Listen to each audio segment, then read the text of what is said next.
Kita lanjutkan kuliah kita, biosensor elektrometri berbasis enzim.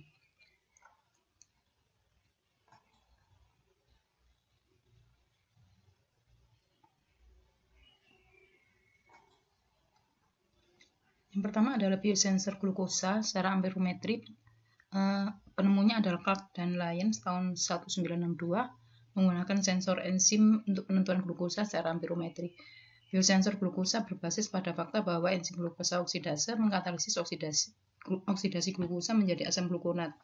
Kadar glukosa ditentukan berdasarkan pemakaian oksigen yang diperlukan untuk oksidasi glukosa. Nah, seperti ini reaksinya, glukosa dengan adanya GOD akan menghasilkan asam glukonat.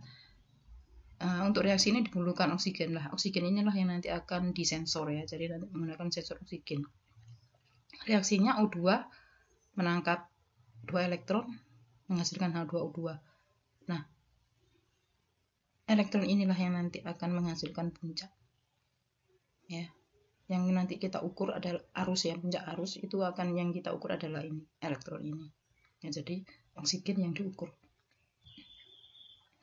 Sensornya seperti ini gambarannya ya. Jadi sini ada kawat Hg untuk anoda, kemudian di sini katodanya platina, kemudian di sini adalah elektroda gel, kemudian ada GOD-nya dilapiskan, kemudian di sini ada membran selopan, kemudian teflon.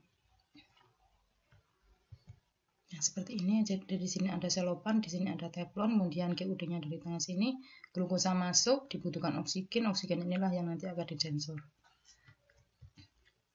Berikutnya adalah biosensor urea. Ditemukan oleh Goodbart dan Montalvo. Ya, di sini urea dengan adanya enzim urease dalam air maka akan dihasilkan CO2 dan NH3.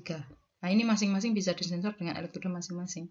CO2 kita bisa menggunakan sensor H+, yaitu elektroda pH. Kemudian NH3 kita bisa menggunakan elektroda amonia yang sudah kita pelajari sebelumnya. Seperti ini. Nah, jadi nanti kalau kita menggunakan sensor pH, itu yang kita sensor adalah CO2. Nah, ini elektroda pH kita lapisi dengan enzim urease yang diserapkan pada membran ya. Kemudian misalnya ini nilon begitu. Nah, ini nanti CO2 yang disensor. Nah, CO2 dalam air kan menghasilkan H2CO3. H2CO3 ada H+-nya. H+-nya itulah yang disensor. Semakin tinggi urea maka nanti kurvanya semakin ke atas. Kemudian kalau kita ingin menyensor NH3-nya, maka nanti kita menggunakan elektroda NH3 ya. Tinggal ini sudah dijelaskan sebelumnya ya, sensor potensiometri itu tinggal nanti menambahkan membran di sini. Ya, membran tadi diserapi oleh enzim urease. Kemudian nanti akan disensor adalah NH3-nya. Semakin banyak urea, maka nanti semakin menurun. Karena apa? Nanti NH3 ini dalam air menghasilkan NH4OH, yang disensor adalah OH-nya. OH- bermuatan negatif, kemudian dia menurun potensialnya ya. Jadi nanti semakin besar urea, maka potensial semakin kecil.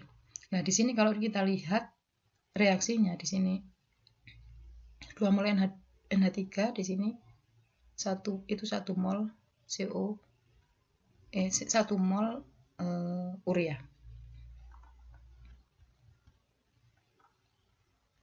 Kemudian ada lagi banana truth, itu biosensor dopamin. Ya, dopamin itu zat penting yang ada dalam otak. Bisa digunakan polifenol oksidase yang ada pada buah pisang. Dopamin adalah senyawa turunan katekol, yaitu polifenol oksidase akan dapat mengkatalisis hidroksi dari dopamin membentuk quinon dengan adanya oksigen.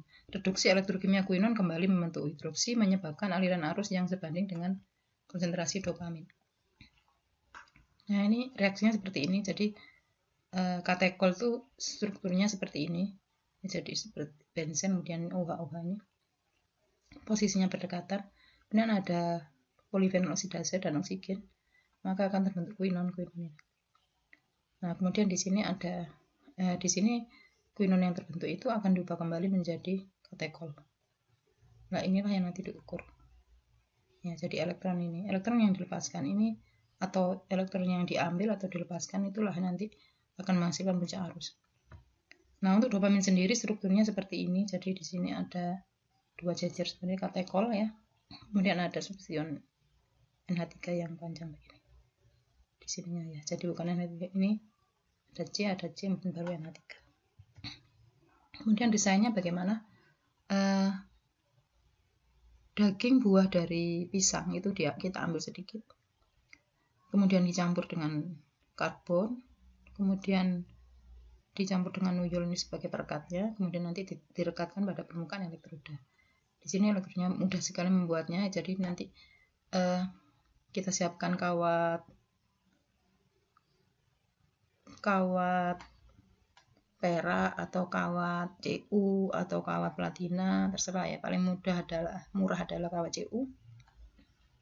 Kemudian di bagian luar kita tutup ya, jadi kita tutup dengan gelas pulih atau dengan pembungkus kabel itu ya, nanti pada bagian ujung nanti dibuka. Atau kita bisa menggunakan tip mikropipet ya, nanti pada bagian ujung itu kita kosongkan, kemudian yang di dalam tengah sini kita isi dengan yang lain ya, yang tidak reaktif. Nah, kemudian nanti ini ditaruh di permukaan elektroda sini. Kemudian kita tekan-tekan begitu ya. Kemudian setelah padat, kemudian digosok di kertas HBS ya, sehingga nanti permukaannya halus dan mengkilap ya. Jadi mengkilap itu menunjukkan halus. Nah, setelah itu baru digunakan elektrodanya. Kalau nggak halus ya nanti noise ya, jadi nanti elektrodanya banyak noise. Nah, voltammogramnya banyak noise. Kemudian enzim tidak bisa dia itu ditaruh begitu saja pada permukaan elektroda. Jadi enzim itu harus diserapkan atau diamobilisasi pada suatu material lain sehingga dia bersifat imobil. Jadi dia tidak lepas begitu saja dalam air ya. Ada 5 cara, yaitu adsorpsi, microencapsulation, entrapment, cross-linking, dan covalent bonding. Kira-kira gambarannya seperti ini. Jadi ada adsorpsi itu seperti ini, jadi hanya di permukaan dari adsorbennya sendiri, enzimnya gitu dicampurkan tadi seperti banana trut tadi, itu termasuk adsorpsi. Kemudian ada encapsulation. Encapsulation ini yang diserapkan, jadi diserapkan dalam membran seperti pembuatan elektroda glukosa, pembuatan elektroda enzim urease tadi ya, urease diserapkan di sini tadi untuk sensor urea gitu ya, itu encapsulation. Kemudian ada entrapment, itu penjebakan ya, jadi dijebakan dalam polimer. Jadi dalam polimer itu kadang-kadang ada ruangan kosong ya, nah disitulah enzim bisa masuk ya, bisa dijebakkan di situ pada saat pembentukan polimer. Berikutnya adalah cross-linking. Cross-linking itu nanti enzim-enzim itu ada di dalam ruangan-ruangan polimer. Itu nanti jelaskan satu persatu. Kemudian ada lagi covalent bonding. Bedanya dengan adsorpsi apa? Kalau covalent bonding itu enzimnya itu antara enzim dan supportnya ya, pendukungnya itu ada ikatan kovalen. Kalau ini tidak ya, jadi ini kan fisik saja. Kalau ini ada ikatan kovalen. Yang pertama adalah adsorpsi. Ini adalah sederhana dan mudah penyiapannya. Adsorbennya alumina, arang, ya, karbon, lempung, selulosa, kaolin, silika gel, gelas, dan kolagen. Adsorpsi itu bersifat fisika dan kimia. Yang fisika itu van der Waals ya, karena jaraknya dekat gitu aja itu sudah dianggap adsorpsi. Kemudian ikatan hidrogen atau transfer muatan, kemudian ikatannya di sini adalah lemah. Ikatan kimia melibatkan ikatan kovalen dan ikatannya kuat. Absorpsi biomaterial sangat dipengaruhi oleh perubahan pH, temperatur, kekuatan ion, dan substrat.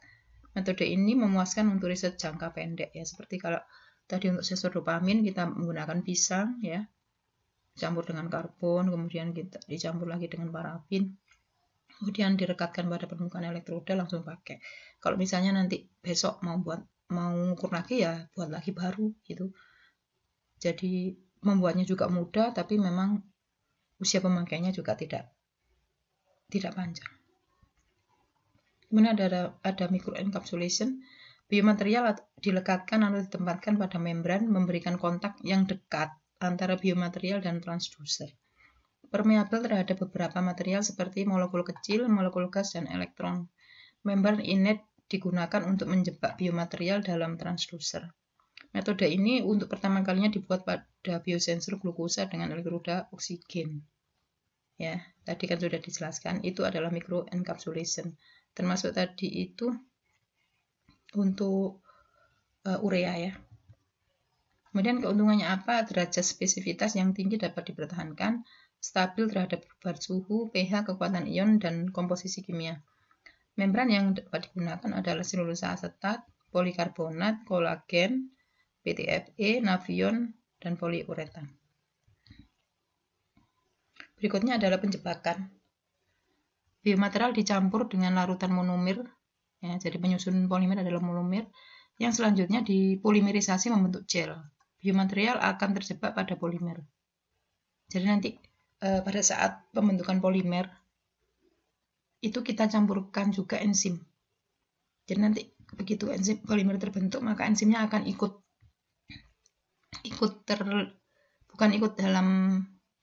bukan ikut dalam rangkaian polimer itu, tetapi dia ikut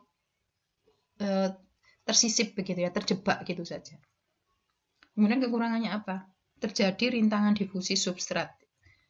Jadi reaksi terjadi secara perlahan. Ya karena ada rintangan substrat tadi, jadi reaksinya agak lambat ya. Hilangnya biomaterial melalui pori dalam gel dapat ditiadakan melalui ikatan silang. Biasanya digunakan poliakrilamid dan polimer konduktif polipirol. Poliakrilamid dibuat melalui kopolimerisasi akrilamid. Polimerisasi efektif melalui radiasi UV dengan adanya vitamin B1 sebagai photosensitizer. Jadi nanti monomernya ya, itu nanti dicampur dengan enzim, kemudian nanti diiradiasi dengan sinar UV. Kemudian nanti akan terbentuk polimer itu. Lah, itu baru nanti polimer enzimnya dalam polimer tadi baru digunakan untuk sensor. Berikutnya adalah mekanisme elektropolimerisasi pirol. Ini yang saya kerjakan ketika saya S3. Tapi waktu itu saya menjebakkan sinkroneter. Nah, kali ini yang dijebakkan adalah enzim. Ya, jadi pirol, monomernya pirol dicampur dengan enzim, kemudian diberi elektrolit pendukung yang sesuai, kemudian diberi potensial. Ya, Ini bisa dilakukan dengan cara menggunakan cyclic voltammetry. Ya, jadi nanti dari potensial rendah ke potensial tinggi. Jadi nanti kita alirkan dari potensial rendah ke tinggi, maka di situ akan terjadi oksidasi, sehingga akan terbentuk radikal kation dari pirol. Antar radikal kation ini yang banyak ini, ya nanti banyak ini jumlahnya, maka mereka akan bergandeng-gandeng begitu dengan posisi atas bawah selang-seling begitu dengan jumlah n ini tidak jelas berapa jumlahnya ya. Kemudian nanti enzim akan terjebak ketika pembentukan polipirol. Jadi dia tidak mengikuti ikatan ini, tetapi nanti dia akan terjebak ketika ini terbentuk. Nah, ini bermuatan positif, kemudian di sini elektrolit pendukung ini muatannya negatif. Berikutnya adalah ikatan silang. Biomaterial diikatkan secara kimiawi pada pendukung padat atau material pendukung lainnya seperti gel. Digunakan reagen bifungsi seperti glutalaldehid. Difusi terbatas dan dapat menyebabkan biomaterial rusak. Kekuatan mekaniknya jelek. Glutalaldehid akan bereaksi dengan residu asam amino lisin dalam enzim. Contoh molekul yang digunakan adalah untuk cross-linker adalah glutalaldehid, ya, jadi atas dan bawah ini sama, hexametil diisocyanat, ya, jadi ini atas dan bawah sama. kemudian 15 dinitro, 24 difluorobenzen. Kayaknya yang aktif N22 ini ya. Itu nanti dia menghubungkan polimer yang bagian atas dan polimer yang bagian bawah. Ini contoh polimer dengan ikatan silang. Jadi ini ada polimer, kemudian dia ada polimer satu dan lain bisa sama bisa tidak kemungkinan ya. Jadi nanti ini antara dua ini akan dihubungkan ya, namanya dengan menggunakan cross linker ini tadi, makanya ujung atas dan bawah sama gitu. Nah, kalau tanpa diberi ikatan silang maka enzim itu akan lolos gitu aja, jadi dia bisa lepas gitu. Nah, supaya enzim tadi tidak lepas maka diberi cross linker tadi, sehingga nanti seperti ini gambarannya, enzim-enzim akan terjebak ya, enzimnya akan ada di dalam sini, dia tidak, jadi akan terimobilisasi. Kemudian ada lagi ini ya, contoh yang lain menggunakan butaldehid ya. Ini untuk menghubungkan kitusan yang satu dan yang lain ya.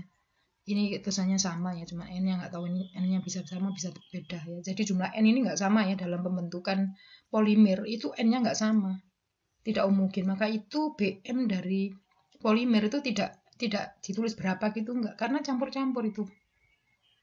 Ada BM tinggi, ada BM rendah, cuman gitu aja. Tidak ada penjelasan yang lain. Ikatan kovalen. Ikatan antara gugus fungsi dalam biomaterial dengan matriks pendukung. Misalnya gugus nukleofilik dalam asam amino yang tidak memberikan aksi katalitik. Contoh gugus karboksil pada pendukung direaksikan dengan karbodiimida yang selanjutnya berpasangan dengan gugus amina pada biomaterial untuk membentuk ikatan amida antara pendukung dan enzim. Reaksinya nanti ya. Reaksi harus dilakukan pada suhu rendah, kekuatan ion rendah, dan pH netral. Enzim tidak akan hilang dari biosensor. Gambarnya seperti ini ya. Jadi ini adalah material pendukungnya ya. Jadi bagian ujungnya harus ada gugus karboksilat. Kemudian ini adalah karbodiimida.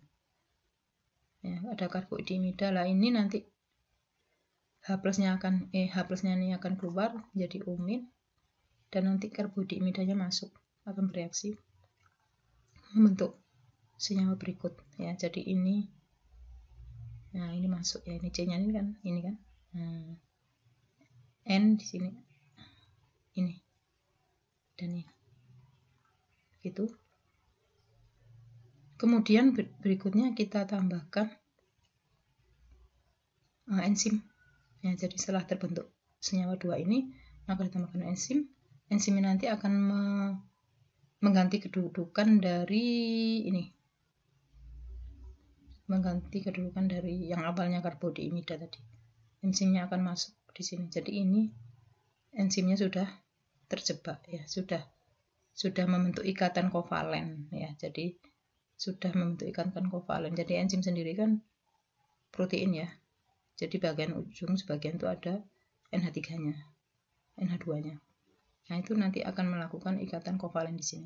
Nah, ini adalah ikatan kovalen dari enzim dan pendukung. Ya. Jadi material pendukung. Jadi nanti enzimnya ini nggak mudah lepas. Kalau masih seperti ini, dia kan masih punya mobilitas yang tinggi. Kalau dia sudah direkatkan pada suatu material, maka dia nggak pergi-pergi gitu ya. Jadi nanti bisa digunakan sebagai biosensor. Untuk lifetime, absorpsi 1 hari, membran entrapment 1 minggu, physical entrapment 3-4 minggu, covalent entrapment 4-14 minggu ya. Jadi paling lama. Terima kasih.